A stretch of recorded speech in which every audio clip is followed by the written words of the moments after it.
I'm Cherylanne Skolnicki, and this is Brilliant Balance, the show for working women who are ready to shine. Each week, I bring you ideas, inspiration, and insight on balance, business, and getting it all done gracefully. You ready? Let's be brilliant.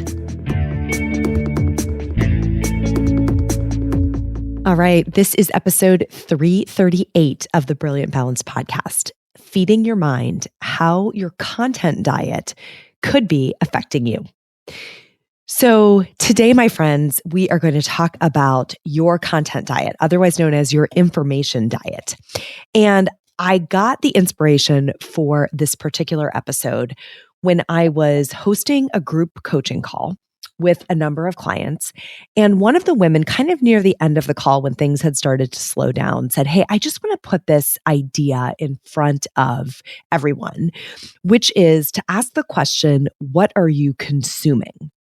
And she said that she had seen, I think it was like a blog post, like a short little kind of throwaway blog post that had posed the question as something that you could track in your daily planner. What are you actually consuming from a content standpoint? And it had asked you to think about things like your podcasts that you're listening to. Shocking, since you're listening to one right now, right? Like the rest of us are. What were you reading? What kind of music were you listening to, right? What kind of news were you taking in? And to think about sort of over time tracking that inside of whatever planning tool you used so that you could look at the correlation to, I don't know, maybe how productive you were, what your mood was like, what you were working on or thinking about. And it was such a small little prompt. Like her question to ask this to us was such a small little prompt, but it really got me thinking about the impact of the content that we all consume into sort of an information diet and the impact that that has on us fairly broadly. So I want you to think about, if we are what we eat, right? Back in my health coaching days, I thought about that a lot. I remember learning when I was studying nutrition and, the impact of what we eat on our bodies, learning about cellular turnover and how quickly our entire body is reconstructed regularly, right? Out of the food that we consume. Like we quite literally are composed at a cellular level of what we eat. But it makes sense that the same thing would be true about our content, right? Our content that we're consuming is like an information diet. And so it shapes us, right? It shapes how we think, it shapes how we feel. And the reality is that we are consuming so much more content than people did at any other point in history. I don't even know if this term content is if that's a term that's in the vernacular broadly, or if that's a term that those of us who produce it use, right? If you think about the information, all the blog posts, all of the little snippets, the 5-second snippets of headlines, the little quotes that we're getting in social media, those very short video reels that we're getting in Instagram, if you're my age, or TikTok, if you're younger. Although I understand, you're all going to email me and tell me that everyone is using TikTok. And I know that's true. I'm just not using TikTok yet, right? So I think all of the short form content that we're getting, newspapers, if you're still reading, probably an online version of some kind of newspaper to get long form content, that's in the mix, but anything that we are taking in. And I would even add, television, movies, books that we're reading, fiction or nonfiction. Like, I guess another word for content would just be media. In the industry, we refer to it as content. Maybe more broadly, people would think of it as media. And we're just consuming so much more information than we did at any other point in human history. And I think because of that, we're doing a lot of it unconsciously, right? And this really matters. We don't even know how much we're taking in. And I think there's a couple of dynamics governing what we're taking in that are really different in this era than they were at other points in history. One is the sheer quantity is a lot higher. We are simply consuming more content than we ever have before. We're being asked to digest, internalize, form a point of view on more content than we've ever done before. The second thing that I think is different is how splintered it is. How unique the slice of content that I'm digesting is different than my husband, different than my mom, different than my children, different than you. And so we're really getting this very curated perspective without realizing that that's what's happening. And I think that matters. I think it matters a lot because we can be sort of ushered unwittingly into these very narrow silos and almost releasing control of our minds to unnamed sources. So I wanted to talk about this today on the podcast because it's something that I am paying attention to in my own life, and I'm going to invite you to pay attention to this as well in the coming weeks and months. So I have 3 sort of prompts for you today. Maybe we could even glom this into 2. So the first thing I want you to do is notice. Just notice what you're taking in. No judgment, right? We're not trying to make any changes at this point. We're just trying to raise our collective awareness of what is it that we are that we have access to in our minds, right? What are we allowing in kind of through the filter, if there's a filter at all? What are we choosing to give our time and our attention to in terms of media, in terms of content?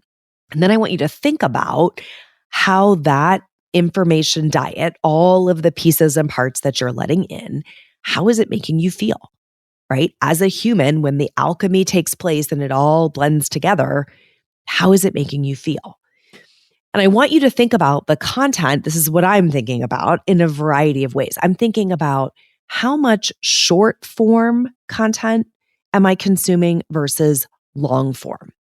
And the analogy that came to me when I was thinking about this is it's sort of like, are you snacking, if you're thinking about actual literal food, or are you having a meal where there's some substance and some intentionality around what you're consuming? We all know how it feels if you go through the whole day kind of pick at stuff and you're not really being very thoughtful about it versus when you are very intentional about sitting down and composing a meal.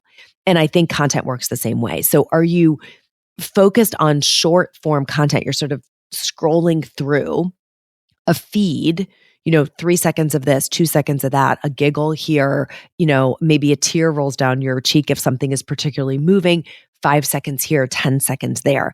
That's what I mean by short form. Even to some extent, I subscribe to several news roll-ups, like they come first thing in the morning. Like I get the Morning Brew, I get the Skim, I get a New York Times headlines. The initial scan through that, I would call short form content, right? I'm just kind of getting the headline of what's happening in the world in a really quick, efficient way. But what's behind that, if I actually clicked through to an article, that's what would start to qualify as long form content. Okay. So that's something I think I'm really paying a lot of attention to. And I'm actually trying to make a conscious shift toward more long form content where there's more depth, there's a more expanded perspective. There's something that really makes me stay with one idea and maintain my focus for longer, as I think this is like an intentional counterbalance to the fact that everything is trying to drive us to very short form, snippets of content. The next question I'm asking myself is, does it expand or contract my perspective, right? Am I learning's the wrong word. Am I seeing over and over and over again more of the same thing, right? Am I just kind of in an echo chamber where I'm head nodding furiously to like, yes, that's what I believe, and I'm getting more of the same? Or am I intentionally diversifying my perspective? Right? Am I going out and looking for perspectives, voices, angles on topics that I haven't already seen? I think there is a lot of copycat culture going on, right? I'm in the personal development space. I'm in the sort of growth space. I get a lot of inspirational content fed to me because of that. And at some point, a lot of it just starts to sound the same. Okay. I think if you follow politics, you might find that many things you're seeing are the same. If you're my 13-year-old and you're following, young influencers about their fashion finds or their beauty finds, this is how things are becoming TikTok famous, right? We're getting the same product fed. How many of you with tweens or teens have a Sol de Janeiro product somewhere in your bathroom? I mean, if you don't have 10, right, you probably at least have one. The beauty care industry it's just like feeding on itself in terms of how many different influencers are sharing the same product line. And I think that's true for the fashion that they're seeing. It's true for the room decor that they're seeing.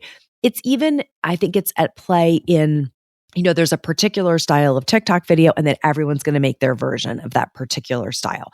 So the absence of creativity, of kind of the Me Too glomming onto this, is a really important trend that I'm paying attention to. Is, am I just seeing permutations of the same thing over and over again, which is essentially contracting my perspective? Or am I getting diverse points of view represented in my content diet? And how is that shaping what I talk about, right? Or even who I want to talk to, or what my worldview is like, how I actually think about things, I think is affected by, am I allowing in things that are reinforcing of something I've already seen, or is there intentionally something that might be expansive being brought in, right? Sometimes it's provocative when the thing that we're reading or watching is different than what we believe, right? But that can cause us to kind of poke at the edges of our belief systems and really get underneath, how solid are they? Why do we hold that belief in the first place? Another thing that I'm thinking about is, does this content, this media, this information stir up emotions that I want more of or emotions that I want less of, right? When I'm watching this, am I feeling gratitude? When I'm reading this, am I feeling joy? Am I experiencing awe? Right? Those are three emotions I definitely want more of. I want more gratitude. I want more joy. I want more awe, right? Those might not be the same for you, but what emotions are being stirred up, and are they ones you want more of? Or is the content that you're looking at, right, the information, actually stirring up emotions that you want less of? For me, that would be, is it making me feel fear? Is it making me feel envy, right? Is it prompting a level of anxiety?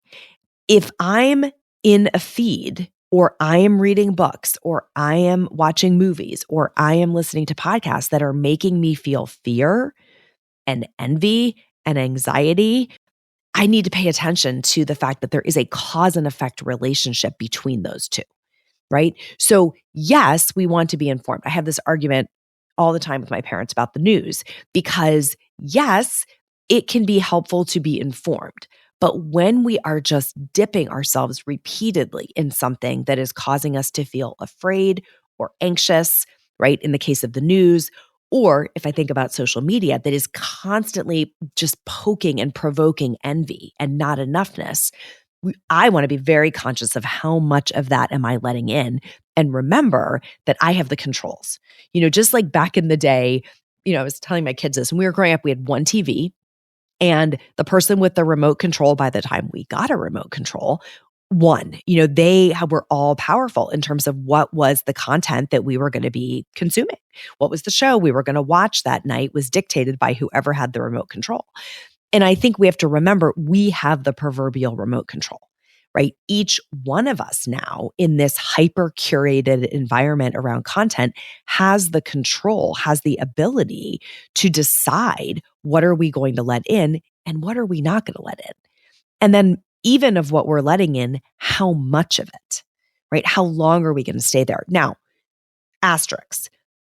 The entire industry has been created under an algorithmic construct to make it very difficult to invoke these limits, right? We are going to have to fight biological drives, biological human nature to put these limits in place, because we have been led into an environment where the technology has been designed to keep us there. And, you don't have to take my word for that. Go check the facts on that. That is a fact, right? We designed these technologies, particularly anything that is involved in a social feed, to keep us there. And once you see it, you can't unsee it. It is so obvious how it's been designed. essentially in the same way that gambling was designed, right? That a casino would design their slot machine technology. We've designed the same technology for social media. So we are fighting that piece of our biology that is going to want to keep us there in order to create those limits. But we do have the control. Ultimately, we still have the ability to decide. Hi, it's Cherylanne. Thanks for listening. Did you know that the ideas I share on this show are things I also can help you implement? If you want me in your corner helping you find more time for what fills you up, go to brilliant-balance.com/schedule and sign up for a free exploratory call. Give yourself this time. You'll be so glad you did.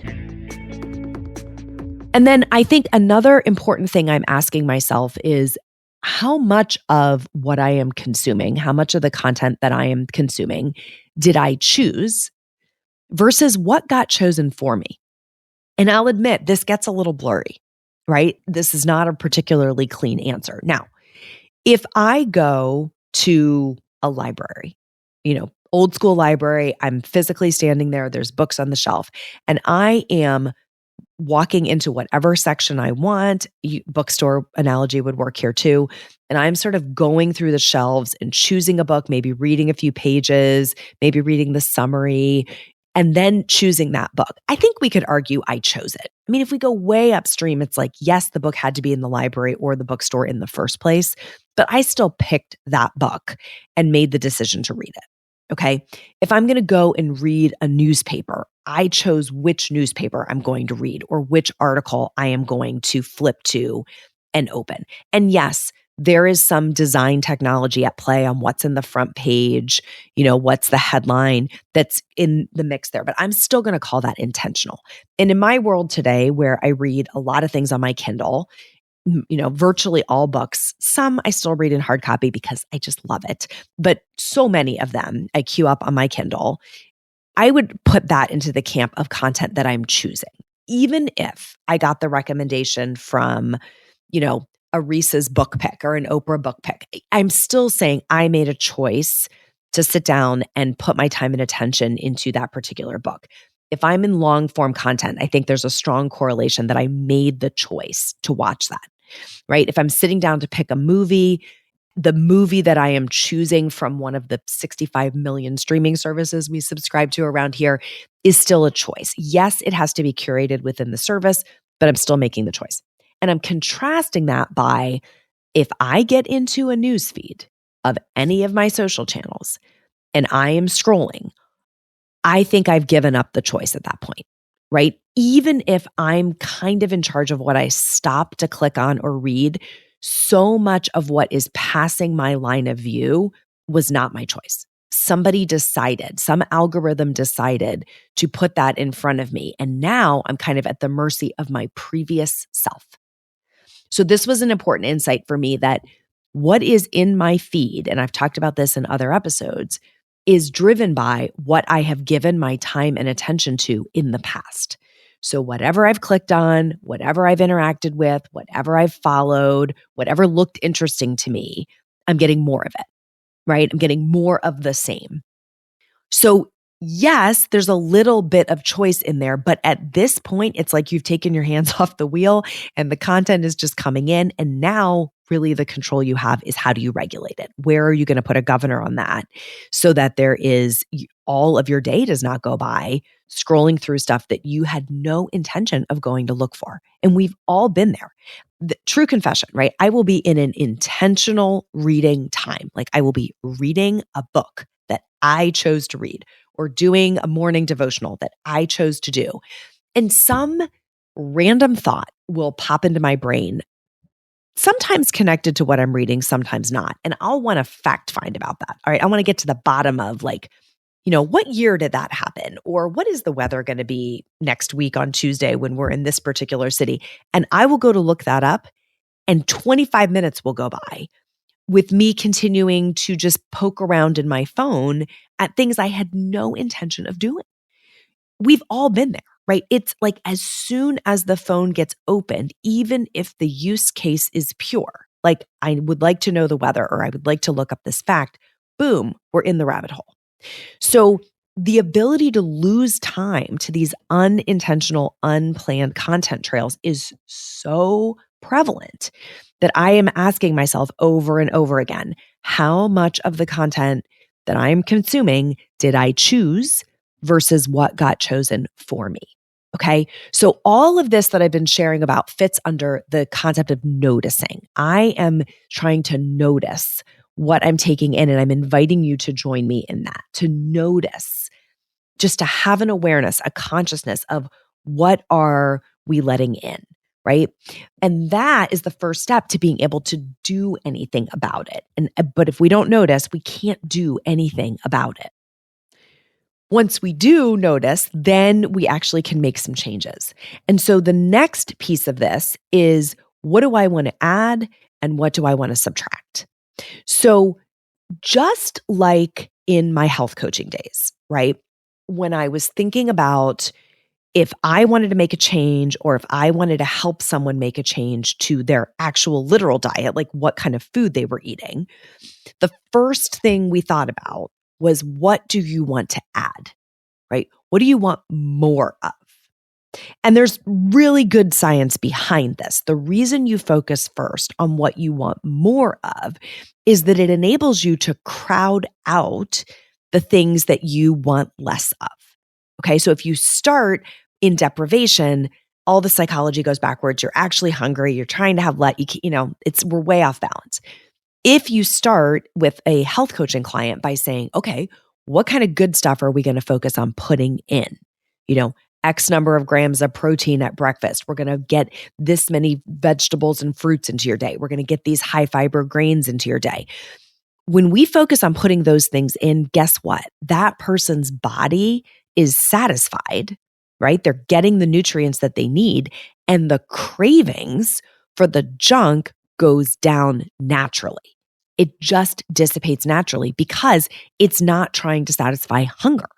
Right? The actual hunger is satiated. So the junk kind of takes its rightful place. It still tastes good, still might have a desire for it, but it's not that insatiable craving because that body has been nourished with good food.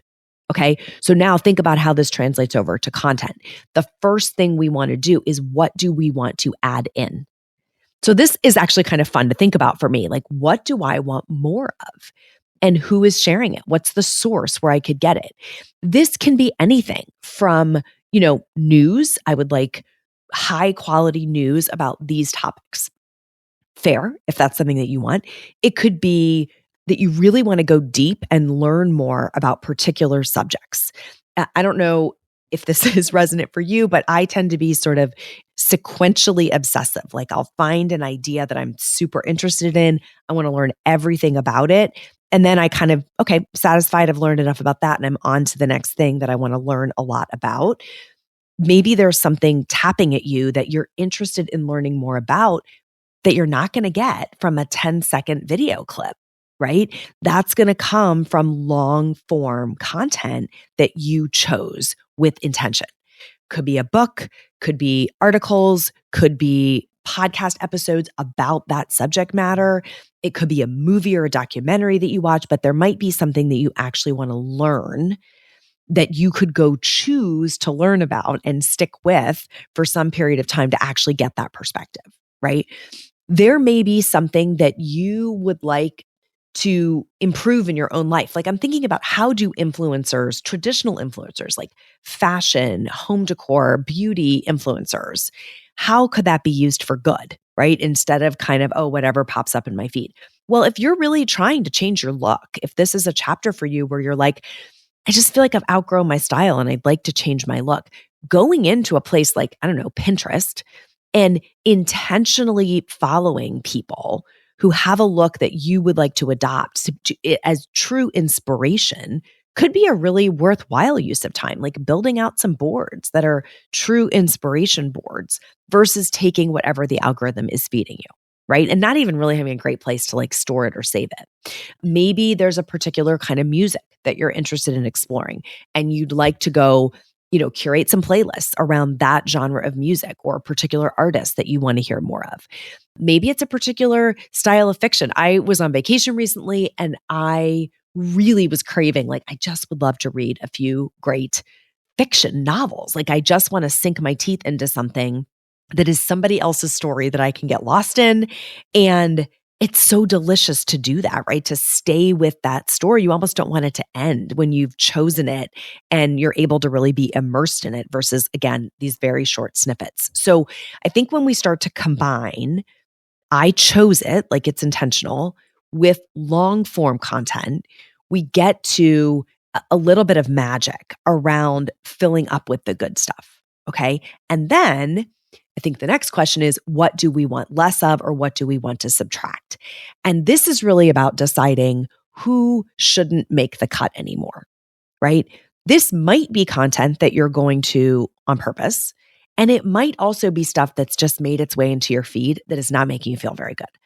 I know I have shared this years ago on the podcast, but we all have people that we follow in social who their posts do not make us feel very good, right? They poke at us, right? They probably make us feel envious or less than or not enough. You do not have to follow them, right? When there are people putting content out that is not making you a better version of yourself, it is okay, in fact, encouraged to unfollow those people. Me included, right? Whoever it is that is in your feed, if you're like, oh, just every time I see that person's stuff, I feel worse. Maybe that is not something that we want to have intentionally coming into our feed. If something is putting you in a chronic state of anxiety, right? Or a chronic state of anger or agitation, like you're super irritated by the tone that someone uses in their posts, or the fact that they're the subject matter of the posts, you can get a lot of that out of your feed simply by unfollowing, right? So of course, I'm not thinking we're intentionally going in and putting ourselves in those environments. But years and years ago, this is why I went to these newsletters, like email-based newsletters that just had headlines, because the visuals of TV news were so alarming, right? The use of headlines, the use of music behind them, the use of drama behind the news headlines was so amplifying to my nervous system that I found if I just got my news in the printed word, it calmed down my response. And then I also had a sense of control over where was I going to go deeper and where was I not. So that's a really important place. Maybe the stock market is super triggering to you. Maybe looking at inflation or financial data is super upsetting. You get to decide how often and how deeply you're going to go into various pieces of information so that you can help keep yourself as the best version of yourself. And that's the best way I can think to describe it is the content that I am consuming, is my information diet making me a better version of myself, right? And if it is not, then what do I need to add?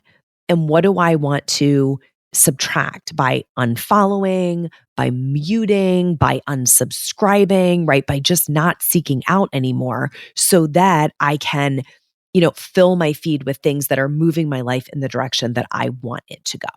So I think this is a great time. I'm doing it. You're welcome to join me to just kind of clean house a little bit on which podcasts are in your feed.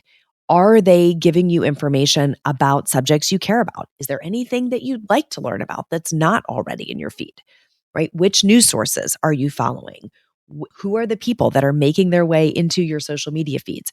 What are you reading when you have the time to read a long form book? Is it nonfiction? Is it fiction? Is it uplifting? Is it scary? What do you want it to be, right? What movies are you watching? If you're watching TV shows, which TV shows are you letting in, and are they making you feel the way you want to feel? So our information diet is turning us into the people who we are, right? We are what we consume and what we let in. It's true for food. It is true for information as well. And so I hope you'll take me up on this invitation to join me in a season of curating that content in a way that really turns you into the very best version of yourself.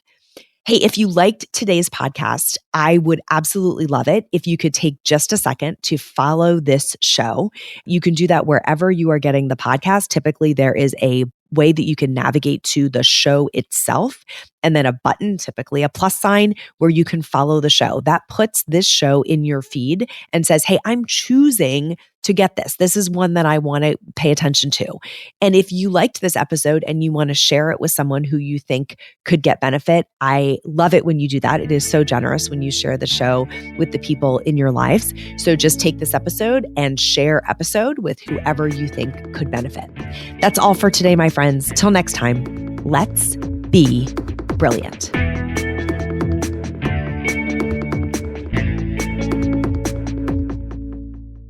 This is thepodcastfactory.com.